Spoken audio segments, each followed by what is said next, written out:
Thanks for coming out.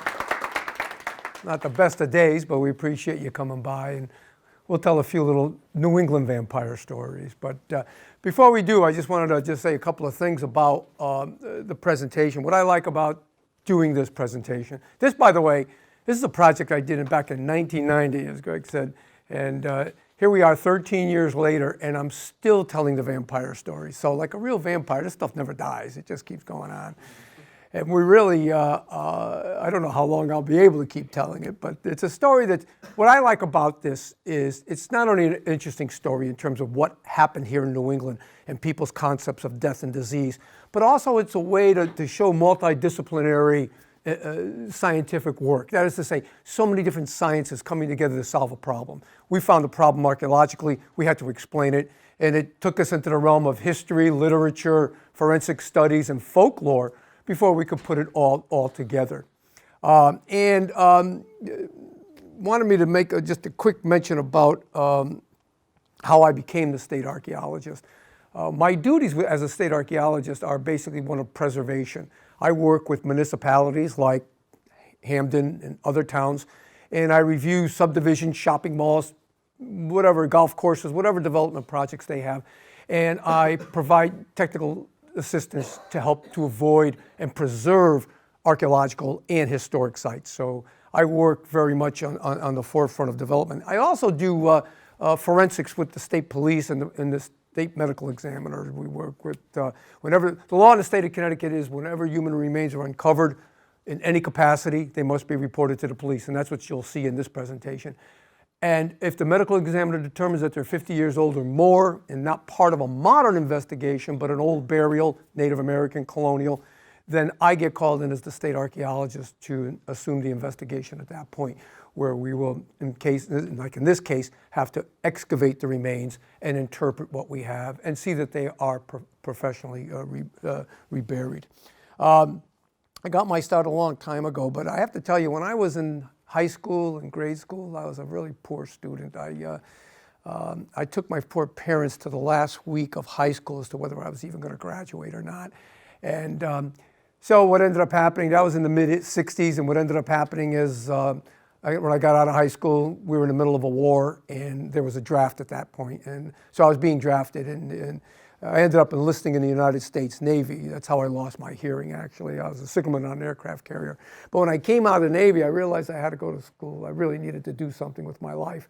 And I applied to colleges, and nobody would take me because I had such a poor high school record. As a matter of fact, UConn turned me down, and now I teach there. So you talk about revenge, I'll tell you. But I was a late bloomer, and well, I was really lucky. I actually got into a community college. They took a returning veteran back, and that's why I even got into college. And at that time, I was about 25 years old, and so I was a bit more mature than I would have been at 18 or 17, and really was ready to apply myself. And it all worked out. Next thing I knew, I got a BA. Next thing I knew, I went to grad school. Next thing I knew, they gave me a doctorate. Are you kidding me? My high school teachers would flip right now if they ever but the point just as a message, never give up. Work hard, because even if if you think you can't do it, you can do it. You just need to work hard, and you never know where your life will take you. And I was a late bloomer, but a very, very lucky individual in terms of the kind of work I get to do, because some of this is really fun. And exciting. And what we do is called anthropological archaeology. If you've taken anthropology courses, anthropology is the science of human behavior and culture, especially in human groups. And what we do is the same thing as anthropologists.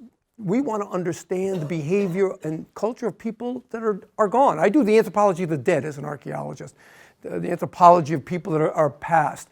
I don't have people like an anthropologist today will talk to people to find out about their kinship and their family and their economics and their politics and their religions. I don't have those people to talk to. They're gone. But I have their stuff. I have their material culture, the remains that have been left behind. And that analysis, based on sequence of stories and so forth, helps me understand who they are. This is appropriate for crime scene, and because basically, when you work in a crime scene situation, you're looking at, in some cases, two-dimensional or three-dimensional evidences of what have been left behind from a clandestine behavior, a criminal behavior. I was trained to do it for culture, to understand past cultures and lifestyles, but it is applicable. So what we do, in terms of the context of death, in a forensic way is very applicable. We're trained to get the most minute piece of bone out of the ground and to do so in a way that's recorded so that we get all of the evidences, everything that we can reconstruct what happened. It's the same thing we do in archaeology. So we're not necessarily trained as forensics, but the fact is what we do is applicable. And so forensic archaeology is simply a forensic science. It uses the applications of archaeological principles, techniques, and so forth in cases that involve legal context, and especially in the assistance of law enforcement officials. And just to give you kind of a background, there are a number of forensic archaeologists have been involved, and anthropologists have been involved in projects that you may not even be aware of. If you, God forbid, if you remember, there was a tragic nightclub fire in Rhode Island where a number of young people your age died because they were in the nightclub. The rock band was going, there were pyrotechnics flying around, the place caught on fire, the way the doors were and so forth, people couldn't get out. And I can't remember how many young people perished.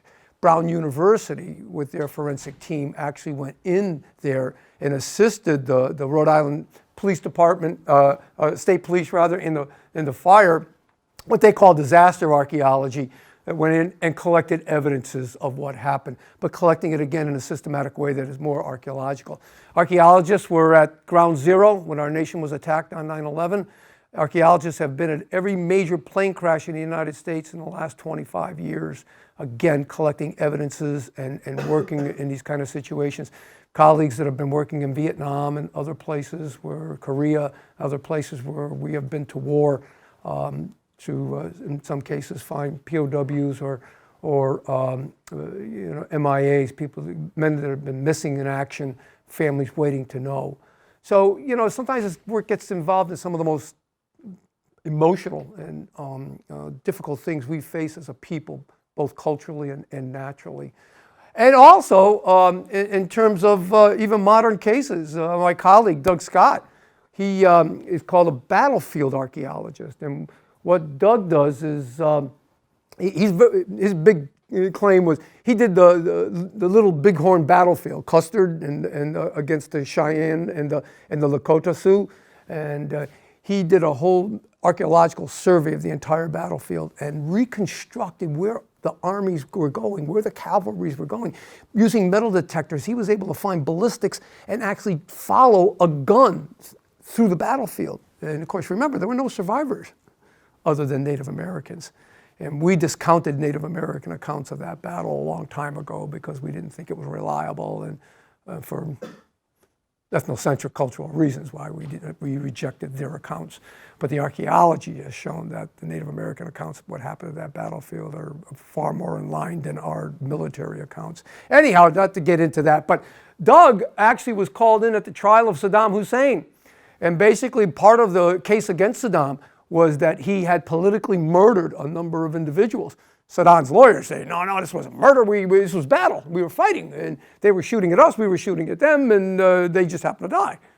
And so what they did is they brought in Doug as an archaeologist, a battlefield archaeologist, did a complete survey of the area where these men died, recovering ballistics and other materials, putting that pattern together and interpreting it, and was able to demonstrate that this was not a field of battle, this was firing squad execution, and it was used against Saddam to find him guilty of the atrocities he was doing to the Iraqi people. So I just point all this out because you may not think of archaeologists involved like this or anthropologists, but we do get involved in very contemporary issues around the world, as well as our finding the past.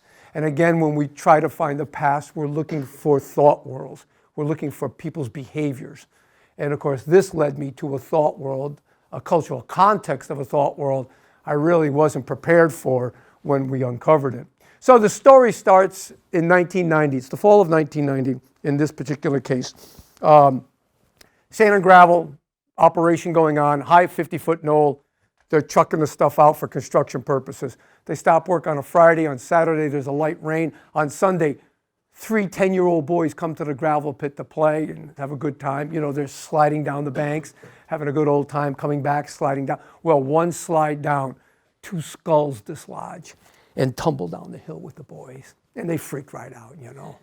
One kid goes running home to his mother and says, "Mom, there's skulls in the gravel pit." She says, "Get out of here, you watch too much television." So he went to the gravel pit, picked up the skull, and he brought it home to his mother.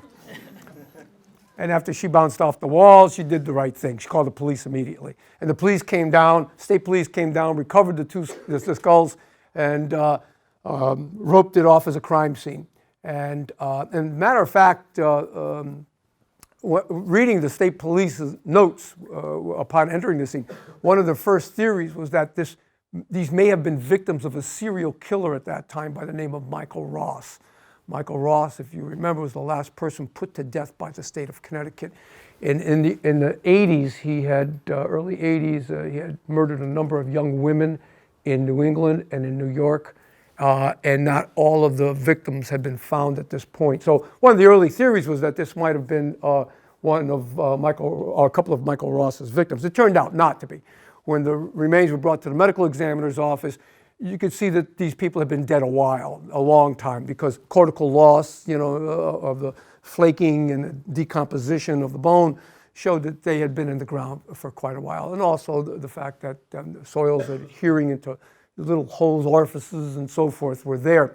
And when the medical examiner looked at it, he determined that these were old, not part of a modern crime, and certainly not part of a victim of Michael Ross. Called me, and I went down to the gravel bank. And what I did is, and I don't have these are old slides, because this is back in 1990, before the digital age, and converted slides. But when I stood down at the bottom of the gravel bank and looked up onto the hill, not only did I see the various strata coming through, but I also saw 6 dark stains coming down the edge of the gravel bank vertically. And I recognized that those were burial shafts, okay? You dig a hole to bury somebody, you're going to go down 6 feet, 4 feet, whatever you do. You cut through various layers of stratigraphic soil that have been naturally laid down for thousands of years.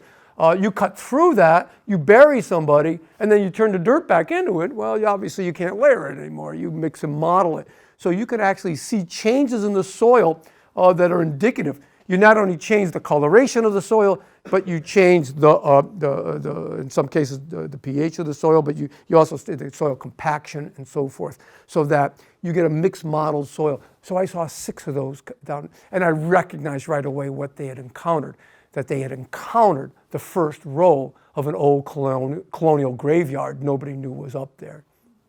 Of course, I wasn't too much of a genius, because there are bones and coffin parts sticking out the bottom of these things, but I thought I'd tell you about the soils anyway.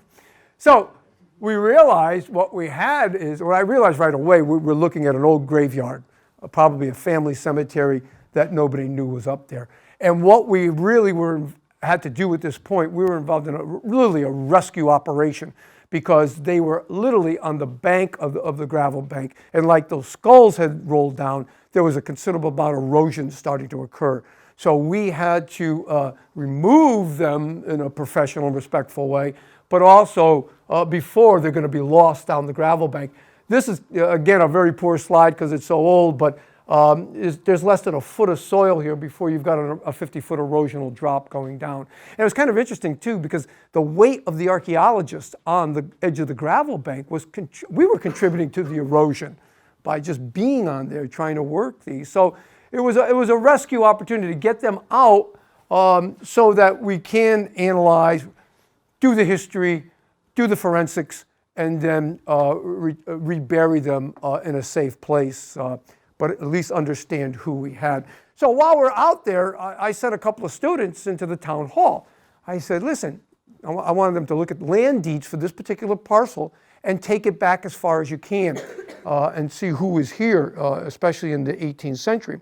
And sure enough, they not only found the land deeds, but they found a specific land deed that said that a Nathaniel Walton purchased this property in 1757 for the purposes of burying his family. It says it right there in the deed, to bury his family. So we knew we were in the Walton cemetery. The family came to Griswold in the 1690s. They farmed there right through the 18th century. Sometime about the early 19th century, they left Connecticut and moved out west when Ohio opened up. And of course, Ohio presented them with farmers with flatter, less stony soil than the hills and the valleys that we have here in Connecticut and all the bony soil we have here. So they moved, they left, they abandoned the cemetery, and eventually it becomes used by another family, and then it is forgotten, overgrown. There were no engraved stone markers in this cemetery. These were relatively poor farmers. They buried them in the backyard, and they just put a field stone into the ground to mark where the burial was. And the field stones in some cases were only a few inches above the ground and hardly visible anymore. But there were no engravings or anything like that. So they go out west, place is abandoned, it's forgotten, it's overgrown, and then eventually in 1990, with the development of a gravel operation, they're rediscovered in kind of a really rather dramatic way. Remember I told you about the soil stains? I told you about seeing them vertically. This is what it would look like horizontally, okay? This kind of brownish rectangle, this is the mixed mottled soil. This lighter color soil is the natural soil color at that horizontal level, at that strata in the soil profile. So you could say they're pretty clear. First thing we did as we were removing them off the edge, we took straight flat edge shovels, scraped the ground, also with trowels to highlight the soils. And I realized within a day or two that we had 29 graves up at the top of that hill that we had to deal with at that point. And basically because we could highlight where the burials were based on the shafts, the colorations. Once you know where the burial is, you could excavate now inside the shaft. And depending on the degree of preservation and how good you work, you will sometimes find a linear line. And what that line is basically, you're looking at are the sideboards of the old wooden coffin. The wood's gone. It's completely decomposed. It's rotted away. But it leaves a shadow. And, again, you do your work carefully enough, you could delineate that shadow. And then, of course, hardware nails that held those boards together they preserve much better. But you can now delineate the actual coffin area. Once you know that, you can work inside the coffin. And depending on the degree of organics and where you're going, you sometimes get a greasy soil as you approach the body. In some cases, you don't. But eventually, we work ourselves down into the burials themselves. And you notice at this point, we wear surgical gloves and masks when we're coming into contact with the bone. That's simply in case there's a possibility of using DNA. We want to make sure the archaeologists do not contaminate the sample with their own DNA. Because, we do this work and they run some DNA and they find out that the Waltons are from Italy. I'm in a lot of trouble, so we want to make sure it's... But it's not so much for health purposes. There is a health problem when you open up metal coffins, old metal coffins, because post-decompositional gases can still be in there as well as microbes and so forth. But these older wooden that are broken down and decomposed are usually not a health threat. However, pathologists tell me that there are certain diseases like tuberculosis that can persist in the soil even after the host is gone. So number of reasons to protect ourselves. But as you can see, we work with small brushes, bamboo picks, and work delicately as we go through it. And then we recover the remains of the individuals themselves. And there's a whole host of forensic information here. And this is where we would turn it over to the forensic anthropologist, who, we're trained to get it out of the ground. The forensic anthropologist is the one that really looks at the bones. But what you should know is that your bone is living tissue. It's just like your skin or your hair or your eye. It's all living tissue. And so that means it modifies to your life. Everything you do in your life affects your skeleton, whether you're conscious of it or not. So, when we look at a skeleton, we could tell the age and the sex of the individual. We could tell in some cases the nutrition a person has gotten, especially during growth and development. when you're young, getting to the end of it in terms of your particular lives and ages. We could tell the degree of exercise or musculature a person has. If you go to the gym here on campus and you work out, you may think you're doing it for, hopefully you're doing it for health, but you may be doing it too for your appearance. But the point is, you're affecting your skeleton, your bones. You get more bone density, but also tuberosities, attachments are more robust. But we can actually look at a skeleton and see the degree of musculature, and we can also see which muscles are being used, legs, arms, and so forth. They leave that. Life stress pathologies. You know what we saw here? We saw a lot of vertebral osteoarthritic conditions in the vertebra, the backbone. These were stone wall builders. These guys are farming, hard life, and that life stress pathology plays out on a trauma. Obviously, things that are limbs that are broken or whatever, and not healed or not healed. Cause of death. Usually, cause of death can only tell cause of death when it comes to trauma. We could say a person had a disease, but we don't know that they ever died of that disease. Chances are they did, but you can't prove it. You can only prove it. Cause of death is through trauma. We sometimes tell if a person's right-handed or left-handed, an adult woman. Sometimes you could determine if she's given birth, and sometimes even estimate how many kids she's had. Measure the long bones, and you can tell how tall an individual is. And of course, there are some morphological characteristics that help us understand ancestry. That is to say, if someone is from ancestry is from Europe, Asia, or Africa. But today now we do DNA for ancestry and get more specific information than morphology. So you know that old saying, dead men tell no tales? Forget about it. Dead men tell a lot of tales. And like we like to say, the bones never lie. The bones never lie. So one of the things we do is, we want to reconstruct their life histories, their whole life stories based on what we see. And also the way they're laid in the ground. Why are they laying the way they are? There's certain mortuary practices. They're laying in the cemetery in a classic Christian mortuary practice. That is to say, you are laid on your back in an extended position, and you are oriented in an east-west position with head to the west. And that is so as you lay in the ground, you actually face the east. And it's believed that on the day of resurrection, Christ will come up with the sun out of the east and literally draw you from your housing, and you will join in the resurrection. So go to the old cemeteries in town. Take a compass if you need it.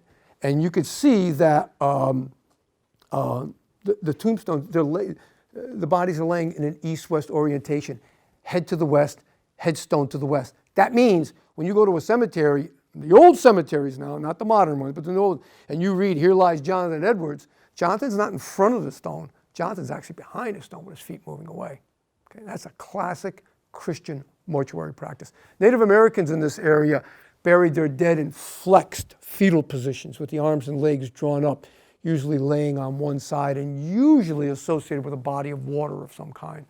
But different cultures have different mortuary practices. So we know right away, not only the fact is that we found the records indicating the Walton family, but this is clearly a Christian burial ground. Also, another difference is, and sometimes in Native American graves, you actually find artifacts in the graves. That is to say, funerary objects that are placed in there so that they can use that in the next life. In Judeo-Christian tradition, it's your soul that goes. Your body isn't worth anything once you die. It's your soul that counts, because that goes on for eternity. And as a result, you very seldom see Christians buried with anything. They just basically, the only artifacts we ever find in these graves are sometimes the remains of shroud pins that held a sheet together during the funeral process. But Christians traditionally didn't bury their dead with any grave goods because you didn't need it. Your soul was what was important. Today we do it a little differently. In modern burials now, we put personal items in the coffins of our loved ones. I had a cousin, she, poor thing, died a few years ago of cancer. And when she was preparing for her death, she told the family that she wanted to be buried with her wallet and credit cards. She was a big shopper. And she said, just in case. Just wanted to make sure she had it with her. But traditionally, Christians don't do this sort of thing. So we get mortuary practice. We get something of the culture along with the forensics themselves. And of course, everything gets, like any archaeological endeavor, mapped, photographed. Each element is taken up specially. Then originally, this site, they were brought to Yukon for preliminary analysis. And then actually we sent them off to Walter Reed Hospital and the pathology institute there in Washington, D.C., where our colleagues did more of a further forensic analysis. And this is on my map of the 29 individuals. By the way, I believe this one is Nathaniel Walton with his wife, who started the cemetery. And this is the gravel bank, the dotted line. But these are the three that are really the product of our story and why we're here. And by the way, when we finished the project and did everything, one of my roles as the state archaeologist, or responsibilities, is whenever we have a situation like this, I have to search for descendants. If they're Native American, I work with the tribes. But because we knew the Walton families, we worked with the genealogical and historical societies and actually found Walton family members as far away as California and Nevada, contacted them about what had happened. And it was kind of interesting because they knew that they were descended of that they came from New England originally, but they had no clue about the family anymore, which is like most Americans. We lose touch with the past very quickly. They had no idea. So they were kind of dramatically brought back. And we had them come back for a reburial ceremony. And Reverend Bynon, the original Waltons belonged to the First Congregational Church. So Reverend Bynon did a committal ceremony of Puritan tradition, putting them back in the ground. Well, anyhow, the three burials that are important here. Remember I told you I saw the 6 stains coming down. Well, at the bottom of one was an unmortared brick box. Bricks were coming out. And actually, this is the slope right here. This is the 50-foot drop. And so this would have been all covered. But when I looked up, I saw the bricks coming out of the wall. And at first, I wasn't quite sure what I was looking at. I thought maybe it might have housed a tombstone of something. But then as we excavated and cut back, what we saw was a crypt. And that is to say, what they did is they laid the coffin down, and they built a row of bricks 7 high around the coffin, and then covered it with these flat field stones to enclose the crypt. Well, being in charge of the investigation, I had the responsibility of opening the crypt. And when I opened the crypt, I looked down on the lid of the coffin, and I don't know how well you can make it here, but on the black, and the coffin was painted black. On the lid of the coffin, they had taken brass tacks, and they hammered the initials of the person laying there, and the initials were NB. And I wasn't too thrilled because those are my initials. So, I open up the crypt, I look down on the coffin, and my initials are on the coffin. And underneath my initials is the number 13, and I'm not thrilled about that either. But I said to one of my students, I said, look, wait a minute, we're supposed to be in the Walton family cemetery. We got somebody here with a B surname. And so we were doing some genealogical research into the Walton family at that time. And I remember one of my students came into my office all excited. I got him. I said, okay, who you got? He said, I found a Nathaniel Bennett, NB, married into the Walton family around 1790. I said, I like it. I said, well, can you associate the number 13, though, with this Nathaniel Bennett? And he said, I got that, too. He said, it turns out Nathaniel Bennett dies on October 13th. And I wasn't thrilled because that's my birthday. So this guy's got my initials. He dies on my birthday, and I'm digging him up. The good news is when we examined the skeleton, he wasn't a short, dark Italian, and I felt a little bit better about it. Now, actually, it's not Nathaniel Bennett. Nathaniel Bennett married into the Walton family and had 6 kids. The person laying here is 13 years old. It's the initials and age of death. In fact, of the 29 people in the cemetery, 14, half, were under the age of 13. As to say, half the cemetery were kids. And back in the colonial era, that was just a fact of life. A colonial woman here in Hamden or any part of Connecticut or New England could expect to lose 1/3 of all of her children before they reached adulthood. Fact of life. And so when you look at these old graveyards, they're mostly kids. You get through childhood, you get into your age, you get into your young adulthood, you probably built up some immunities, but the chances are, you could live back then to a ripe old age. Go to the old graveyards, you'll see some old ages on those stones. But the trick was getting through childhood, and many, many did not. And that was pretty evident here in the cemetery. Laying next to NB13 was an adult woman, and the initials on her coffin were IB46.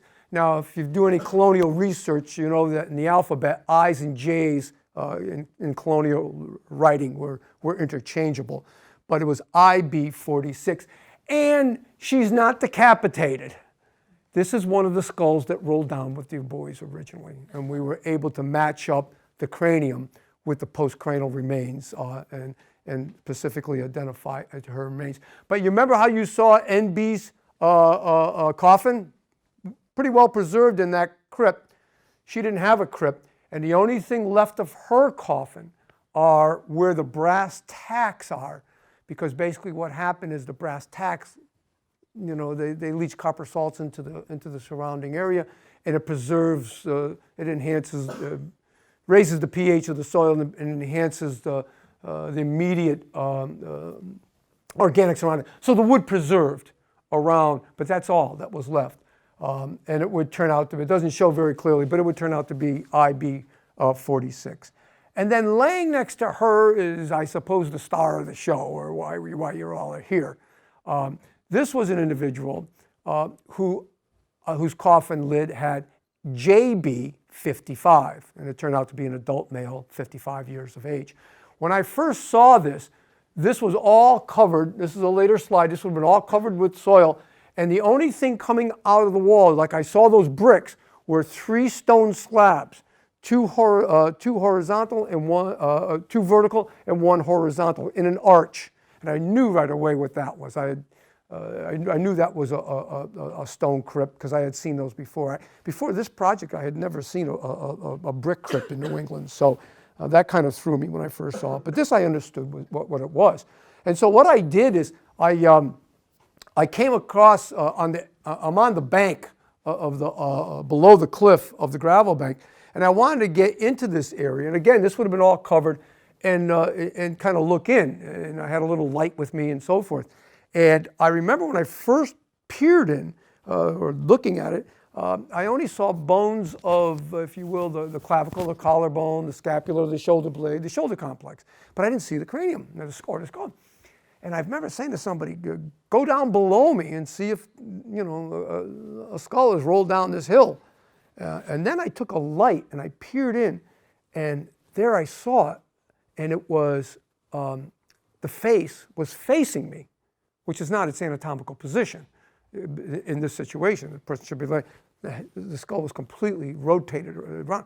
Now, I thought it odd, but sometimes males have what we call like a little bun in the back here, a little, and sometimes what we see when decomposition occurs is that, the skull rolls around. Another thing you see sometimes is the mandible or the jaw dislodges. So you get this slumping, it moves, the jaw moves, and you're excavating, and they got this, you're like, oh my God, what happened to this guy? But it's just simply a degree of preservation. It's just falling apart and rolling around. Anyhow. Thought it unusual, but we had to move on. And so now my strategy was to come down horizontally, come down onto the grave horizontally. Here again is the cliff. Here are the field stones that enclose the top, that enclose the crypt. This is all in the background. This is way in the background. This is the cliff right here. So we're excavating down onto it, and on top of the slab, on top of the stone, I find 2 skeletal elements. I find an ulna, or a lower arm bone, and a lumbar vertebrae, a lower backbone, on top of the stone. And my first impression is kind of like, this guy's supposed to be inside the thing. Why am I finding body parts outside? And so then, we picked it up, we started removing the stones. And actually, I started to remove the stones from the foot of the coffin first. And I saw the tibia or shin bones and the feet in perfect anatomical position, at the bottom of the coffin. But as we open the rest of it up, in this area where the thighs are, where the thigh bones or femurs are located, instead of being in an anatomical position, they had been uprooted from their anatomical position and crossed over the chest. The chest had been violated and broken into. Some of the arms a little bit rearranged, but not too badly. But the cranium, we can now see, had been deliberately decapitated and rotated to face the west as opposed to the east.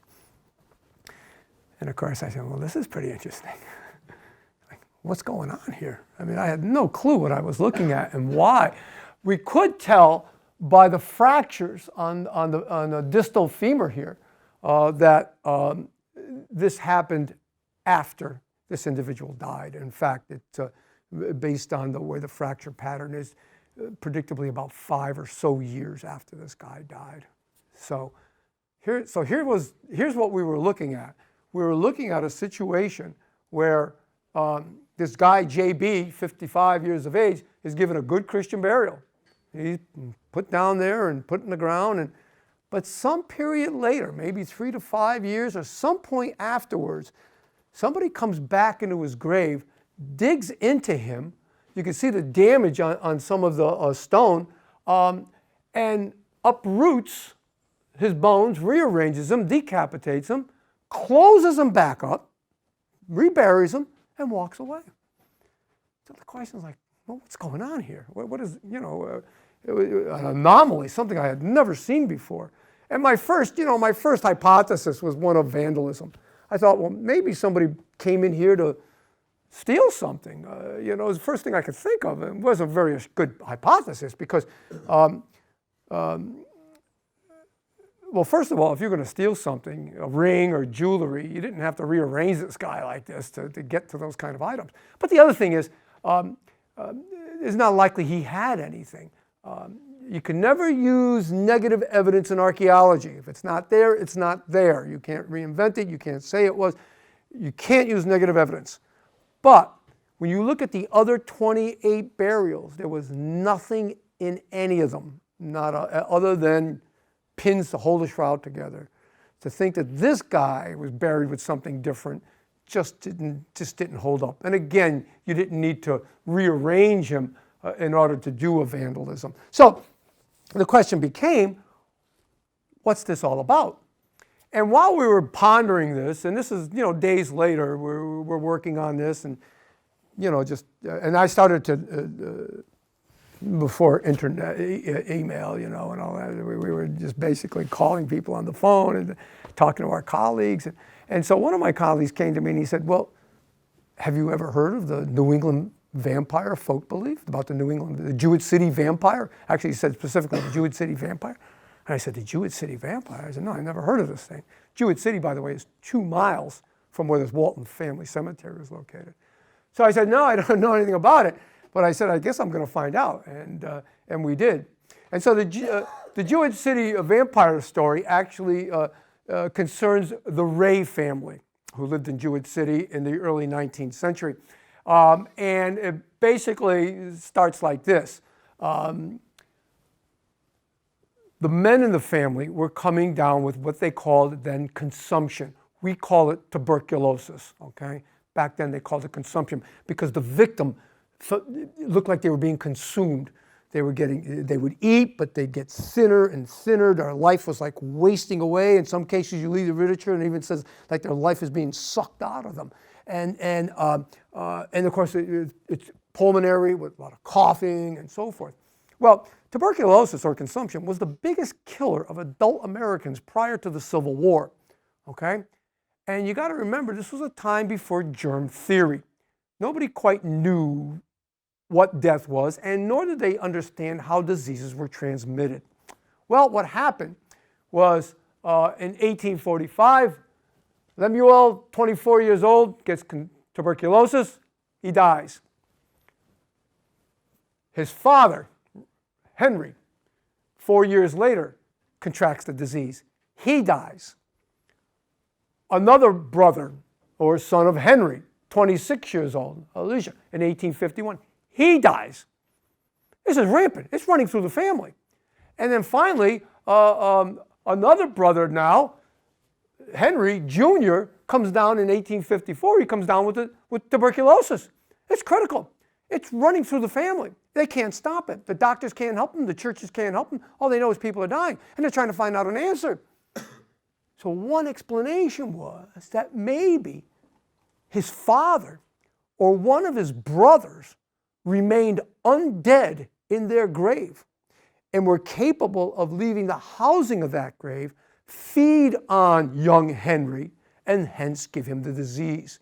So they decided in order to save Henry, they would go into the graves. They went to Jewett City Cemetery. You can go there today. You can still see the tombstones of all three of them.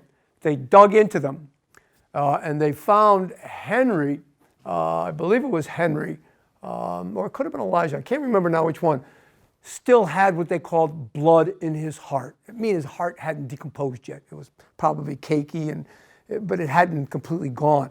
They took that as a sign that he was still alive, and as a result needed to be put to rest in order to save the young boy. So they opened them up. They took out what was remaining of his heart.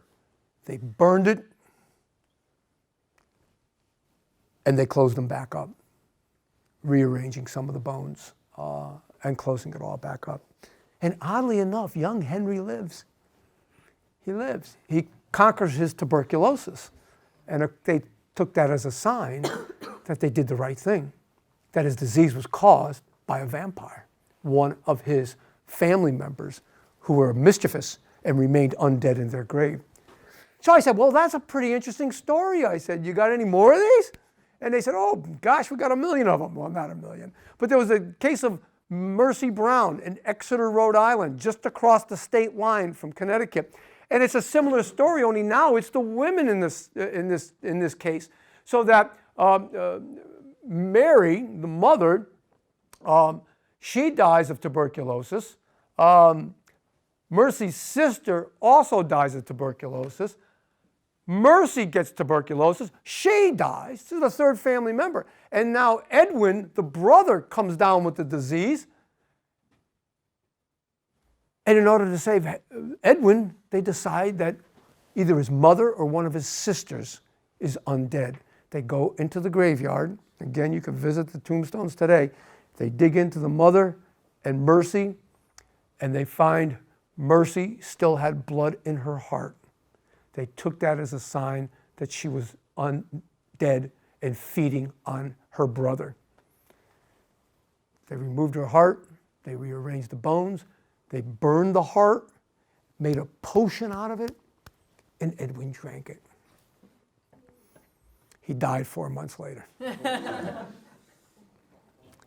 So I said, yike. I mean, these are this concept of an undead in New England. I had never heard of it. And, you know, working with colleagues, you know, we were put in touch with a gentleman by the name of Michael Bell, who's a folklorist in Rhode Island. And Michael Bell, some of you may know, have written a book called Food for the Dead that I'll show you in a little while. But he had been studying the vampire folk belief in New England long before I got involved with JB. And one of the places he took me was to a cemetery in North Smithfield, Rhode Island. Look at the cemetery. It's overgrown. It's forgotten. It's abandoned. The forest is now regenerated. But he brought me to this tombstone of a young man, a Simon Whipple, who dies at 27 years of age in 1841, because he wanted me to see the epitaph down here that was written on this slate tombstone.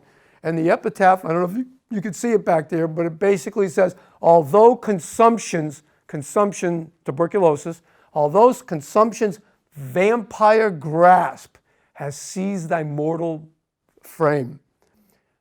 First time I had ever seen the concept of vampirism associated with tuberculosis or consumption, right there. And so we were like, well, where did this come from? Is this from a poem or so forth? And we started working with a professor of literature, English and American literature at Coast Guard Academy, Dr. Faye Ringel. And she found a poem called Black Sister. And it's a poem of poetry by Black American women right from the 18th into the 20th century. And she found a poem to the memory of a Horace Kimball. And the poem reads the exact epitaph: "Although consumption's vampire grasp had seized thy mortal frame, thy ardent and inspiring mind, untouched, remained the same." In other words, the vampire can get your body, but he can't get your soul. He can't get your mind. He can't get your spirit. He can only take your body. So here's death being associated with the undead and occurring right here in New England. So the question became like, well, where's this thought coming from? We looked at 17th century witchcraft belief in New England. Didn't seem to match up in any way. We even looked at Native American traditions to see if they had anything that associated the vampire or vampirism. They had nothing. But basically what we found is it's coming from oral traditions basically in Europe, where the belief in the undead is actually still there. There was a case in Romania 6 years ago where a guy gets caught by security digging in a cemetery. He's digging into a grave. Security nailed him. They bring him in to interrogate him. They ask him, what is he doing? And he says, "You don't understand. This is my uncle. He's undead, and he's feeding on our family. I need to protect my family." 6 years ago, we really made the connection with Europe and Eastern Europe because of this. We found a copy of what's called the Connecticut Current. Now, the Connecticut Current is the Hartford Current today. It's the oldest continuously printed newspaper in the United States. And Monday, January 21st, 1765, the front page of the paper, the headlines. Now, these are not headlines like you're used to headlines, but the headline is "Vampires." And basically what the article talks about are sailors coming over from Eastern Europe, coming into New York and New England, and talking to people about diseases and death, and telling them that you need to find out who's mischievous in your family, who has died and is undead, and you need to take care of that if you're going to protect your family. And so the thought is here. It probably incubates. I mean, people know it. They do.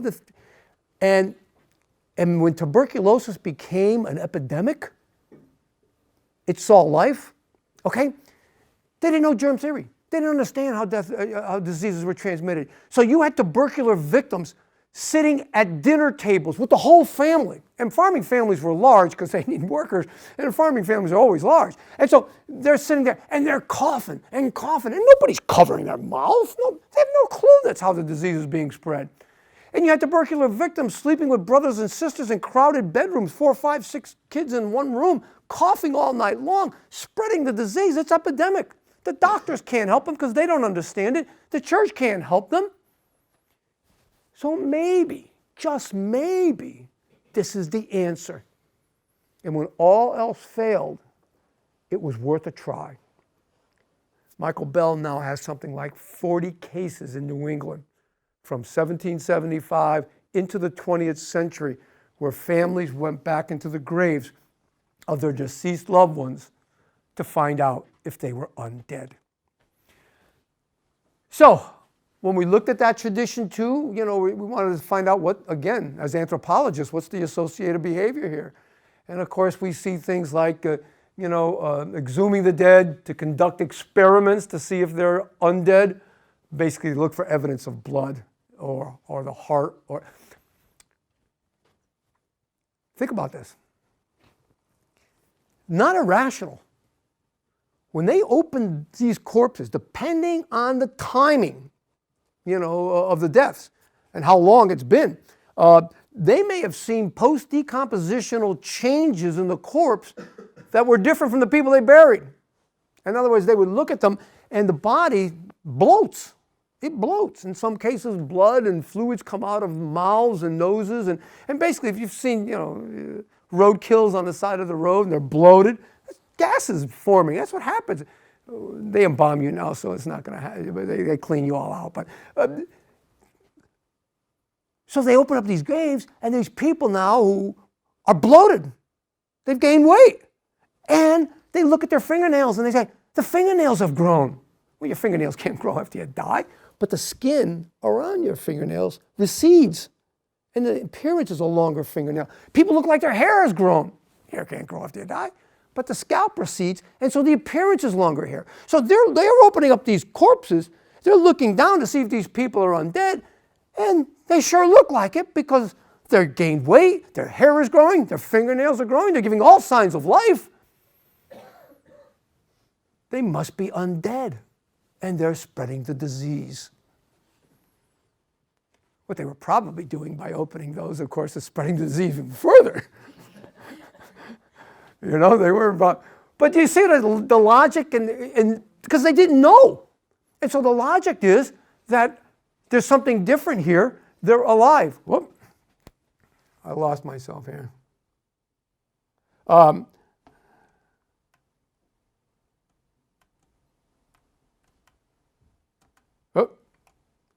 let me just, oh, we're back in it. So Michael Bell, when I was working with Michael, he had located 29 cases, or 20-something cases at that time. Now he's up to 40 since this slide has been made. But look at this. Rhode Island and Connecticut, if you can see your New England map, are a real hot spot of this. And I'm only going to tell you one story up here in Woodstock, Vermont. If you've ever been up there, it's quintessential New England town. 1790s, guy's married, wife comes down with tuberculosis, she dies. They bury her in the town cemetery. 2 years later, he remarries. His second wife comes down with tuberculosis. The feeling in town is the first wife is getting the second wife. 300 townspeople show up at the cemetery to dig into the grave of the first wife to see if she's undead. And sure enough, they find blood in her heart, and they end up burning it and rearranging her and so forth. The second wife died anyhow, you know. Nobody, of course, would have understood back then that he was probably a carrier and probably had infected both of his wives. But at the time, it's the first wife's getting the second wife. 300 townspeople show up to find out. This is not Igor in the middle of the night, you know, digging graves, you know. This is socially sanctioned. I'm sure the churches weren't happy about it. I'm sure doctors weren't happy about it. But the fact is, people wanted to know. Because if this works, they want to save their loved ones too. So the question becomes now, JB 55, this guy we found, all rearranged. Did they think he was a vampire, and that's why we find him the way he is? So the best we could do in a case like this is what we call test a hypothesis, develop test implications. Okay, if the vampire folk belief is a viable hypothesis, what are the characteristics? What are that we see, what we know historically associated with this activity? We first of all know that, you know, actually it goes from the 1770s and really now into the 20th century. And I'll explain that later. We find in every case that Michael Bell has documented, it's always a rural farming family. We have never seen this in an urban city environment. This is always farmers. Predominantly Western Rhode Island and Eastern Connecticut, Vermont and New Hampshire. In every recorded case we have in New England, the vampire dies of consumption or tuberculosis in every case. And remedy involves removal of the heart, burning, and rearrangement in the grave. So using that as a hypothesis, let's look at JB. First of all, you can see he's got a very interesting smile. But JB, I got to tell you something. Back then, you know, you're looking at the 18th and 19th century, you know, most people didn't even own a toothbrush. And most people, unless you really were wealthy, you never saw a dentist in your whole life. And so oral hygiene is horrible. They were eating diets rich in sugars and carbohydrates, and the teeth are literally rotting out of their mouths. I have seen skeletons of 20-year-olds where they've already lost considerable teeth due to periodontal disease and caries. Their teeth is just horrible. So if you ever need any motivation to floss, just come to my lab and I'll show you all the motivation you need. But This is actually a very good mouth for a 55-year-old. He's doing very well. He's got a number of his own teeth still left. Very robust, classic European characteristics. You can see him in profile here. He has a good European nose, very strong guy. He's very robust. And when we did the forensics, it matched up, his age matched up fairly well with what was on the coffin. Clearly European ancestry. He had fractures on his left side, shoulder, rib, and in the knee that had healed. So, you know, maybe 4 or 5 years before he died, he, I don't know, maybe sustained a hard fall off a horse, a wagon, no way of knowing. But he sustains a hard fall, but he recovers from it. He survives it. He's 6 foot tall, fairly tall for that time period, and he's very rugged. This guy is very musculature. He's got vertebral arthritic condition, as I mentioned before, in his vertebral column and his spine, but he's very strong man and a good hard-working farmer. And he has tuberculosis, because one of the things that we were able to find is in the interior of his ribs. This would be where the pulmonary of the lung tissues, grayish-white lesions showed up that are typical of tubercular victims. If he didn't have tuberculosis, he had a pulmonary distress that was very typical of tuberculosis. So you could see it on the bone. The signature is there. So we actually did a facial reconstruction. This is we believe based on the skeleton, with physical anthropology, information about skin and muscles and so forth. Eye color and hair color are conjecture, even though they're working on getting that kind of information now. But he probably looking better than I think he would have looked, though. But that's a reconstruction of what we think JB would have looked like.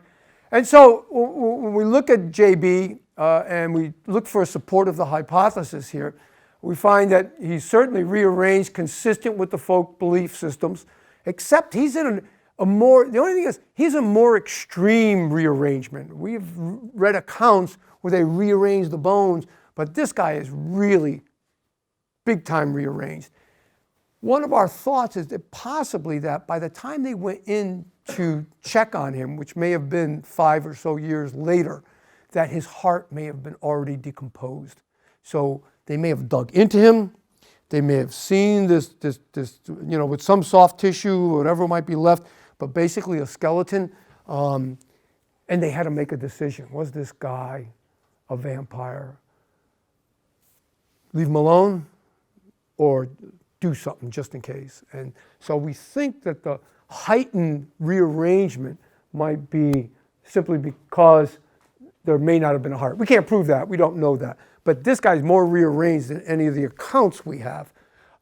Cemetery in rural eastern Connecticut, very consistent with the historic accounts.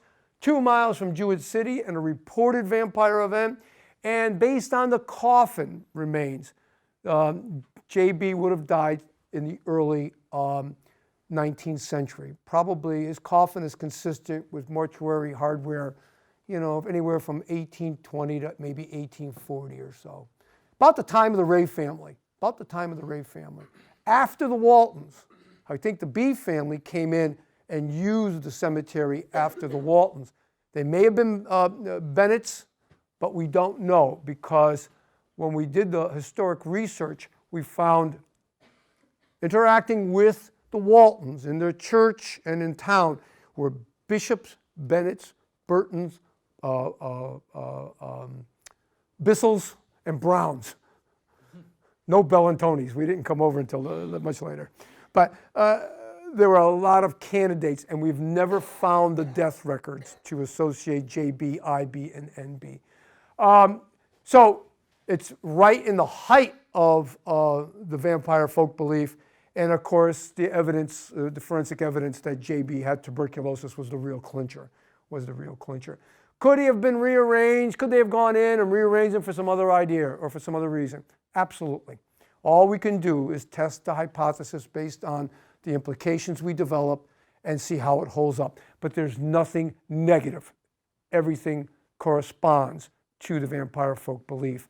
And so our belief is that he was rearranged because they were spreading. The kicker would be, if we knew the sequence of death of the 13-year-old, the wife, and him. Because if he died first and then they got sick with the disease, they could have dug into him to protect the son or the mother or the wife. But we don't know that. But that would be really cool, because if he dies last, that would go against the hypothesis. But we've never been able to find those records. But if we knew that sequence, it would be very helpful. Another piece of evidence for or against. In the late 19th century, well, we get a more scientific answer for tuberculosis. Robert Koch discovers a mycobacteria for tuberculosis. We now understand a little more about germ theory. And so now there's a medical answer for tuberculosis.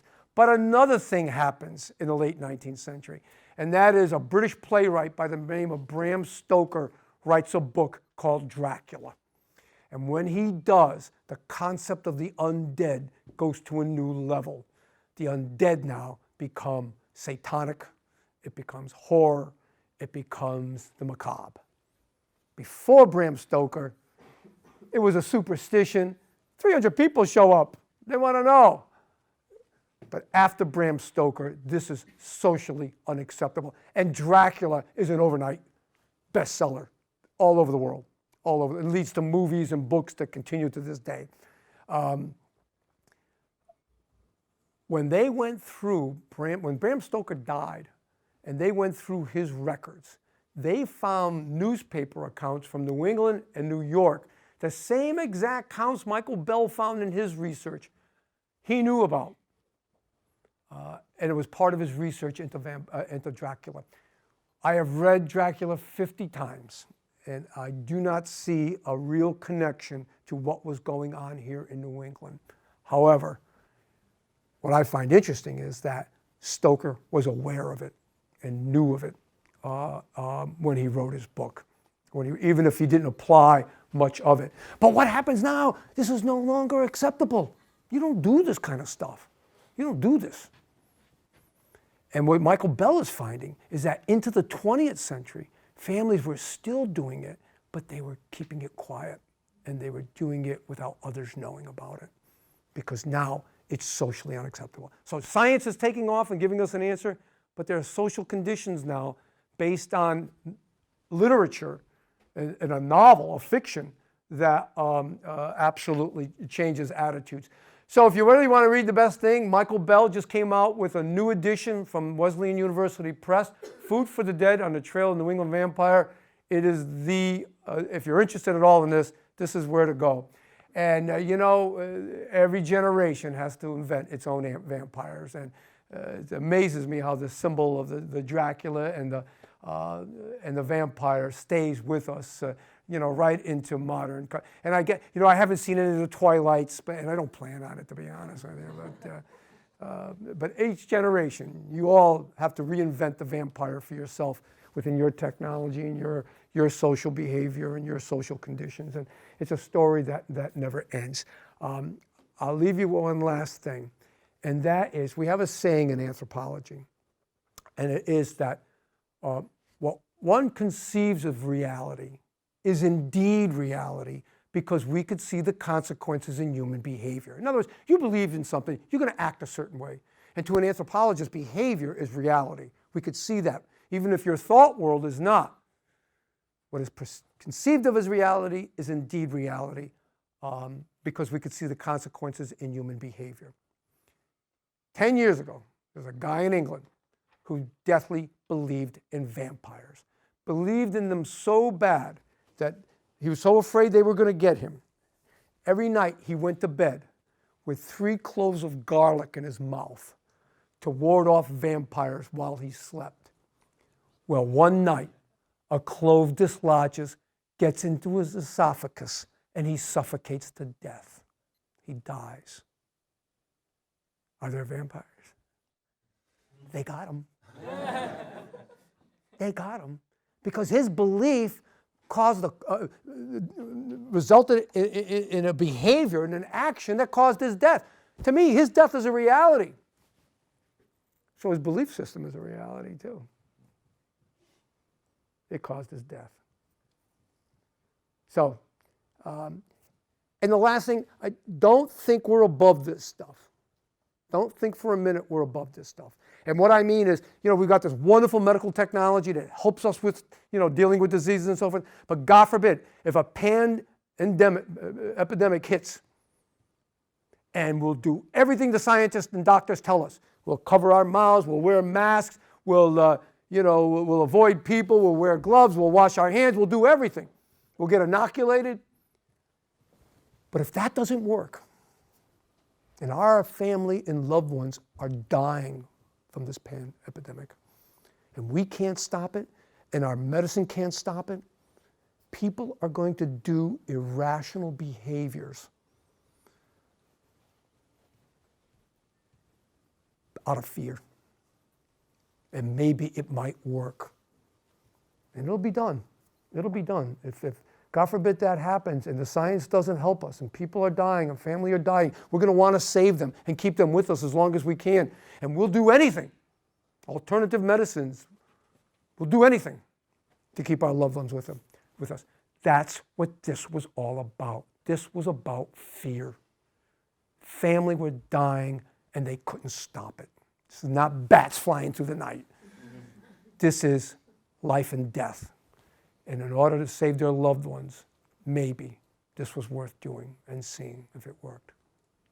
All right, guys, I'll leave you with that.